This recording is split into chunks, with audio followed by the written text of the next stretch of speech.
Hello everyone and welcome back to the channel. My name is Atticus and welcome to a brand new series.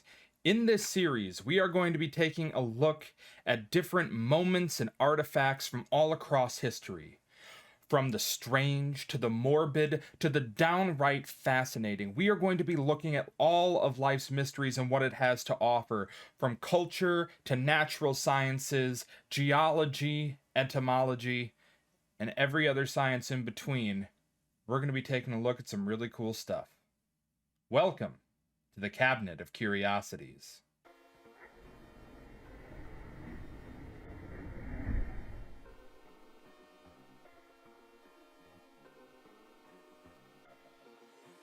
Boo! Did I scare ya? Hello and happy Halloween, everybody, or a blessed Samhain. 2,000 years ago, the Celts of the British Isles would build bonfires and wear masks in order to scare away evil spirits and the spirits of the dead. Now we do things like go around and get candy from strangers, and sometimes we smash pumpkins from our neighbor Karen, who yelled at us this summer for walking across her lawn. Yeah, I see you, Karen. Yeah, I meant to do it. That wasn't an accident. I meant to do it. And I'd do it again. What we are going to be looking at today is we are going to be observing one of the most terror-inducing parts of our modern Halloween festival. We're going to be taking a look at haunted houses and the history that has gone into this tradition that is over 100 years in the making.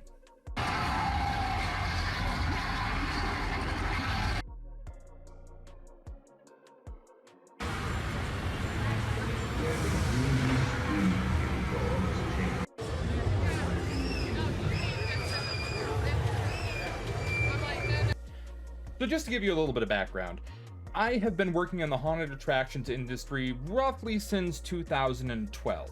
I have been a professional scare actor, haunted house manager, set designer, prop designer, special effects designer, the whole works.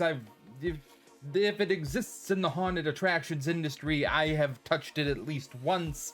That sounded bad. Lawyers. Do I have lawyers? I do not have lawyers. Please don't sue me. From escape rooms to zombie paintball, haunted hay rides, I have seen some of the best haunted attractions all across the country. But how did this tradition begin?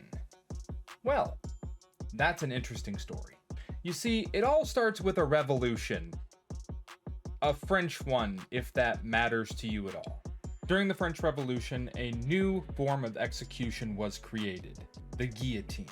And because of the guillotine, many French aristocrats found themselves under its sharp blade. A woman by the name of Marie Tussaud decided to take these heads and do something special with them. At this point, there was already a culture of making death masks within European society. However, Marie Tussaud took it a step further. What she did is she did an entire wax cast of the decapitated heads. And after she made this cast, she decided to go and put them on display and charge people to see the head of the king and the head of the queen and other people of importance from the French Revolution. Eventually, her show became so popular, she actually set up a shop in London called Marie Tussaud's Chamber of Horrors. And this macabre spectacle, thousands upon thousands of people would come to view the wax heads of these famous French politicians and aristocrats. This opened up a completely new form of entertainment known as morbid curiosities. Some morbid curiosities include going to the morgue to view unclaimed bodies, visiting things like the catacombs, touring graveyards, and other such things. And eventually someone had to capitalize off it. The most famous person to capitalize off of human misery and suffering is P.T. Barnum. P.T. Barnum had his own version of a cabinet of curiosity where he put on a whole bunch of natural history exhibits. Some of the exhibits were fake, some of them weren't, but many of them profited off of human suffering. Many of P.T. Barnum's exhibits featured people who were genetically different. Almost any sort of genetic difference was profitable for people like P.T. Barnum. All of these different exhibits and tourist attractions and things like that culminated in the cultural practice that we now observe around the time of Halloween. One of the earliest predecessors of the modern haunted house were ghost houses or house-to-house parties that were held at the early 20th century. Essentially what would happen is a neighborhood would get together and go, "Hey, all these kids seem to be just causing havoc on Halloween. We need to do something about it. Yes, Jimmy, we really do need to keep the kids out of trouble." And what would happen is they would open up their houses, normally the garage or the basement, and they would build these scenes. Sometimes they were built sort of like instances of hell or something like that, but essentially there were these little tiny walk-through mini haunted houses that kids could go through, and at the end there would be a prize of some sort that they could then collect and they could go on their merry way. All of this was just to keep the neighborhood kids from messing up your garden. I mean, I guess in the time before cell phones, I would probably break some pumpkins on some people's front stoops too, so, you know, I have no stones to throw, literally or figuratively. But the first real haunted house didn't show up until 1969, and it was started by a mouse. Yes, that mouse. Are you ready to piss your pants, kids? That was terrible. That was really bad. Why did I do that? I would like to take a minute while you're sitting right there to tell you about today's sponsor. You hitting that like button. You see, with small channels like this, it's really hard for us to get any attention. So please, if you are enjoying this right now, please consider sharing it with someone else who you think may enjoy it. Hit the like button, leave a comment, interact with this video so that I know that you're having a good time. Thank you very much.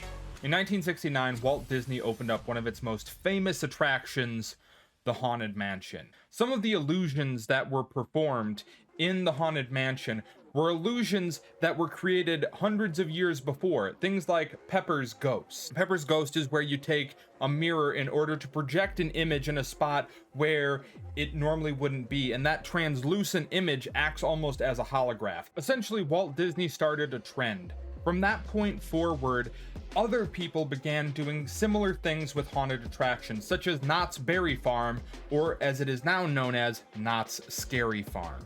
The momentum behind haunted attractions also picked up in Hollywood, and that's when we start seeing our first slasher films like Halloween and Friday the 13th.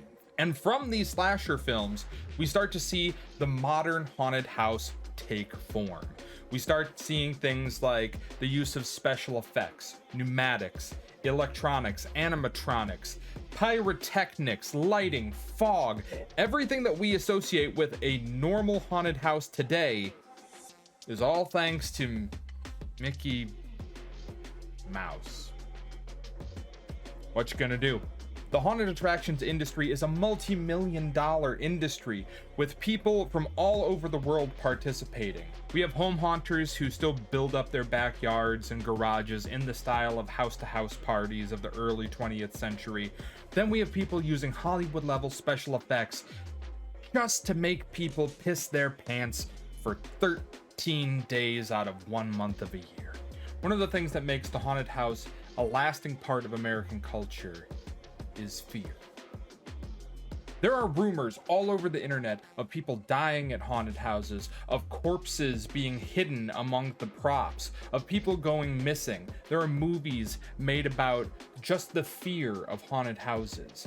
That persistent fear is exactly what the haunted house was made to do. It was made to exploit our morbid curiosity of death. It was made to have us explore and examine our deepest, darkest fears as humans.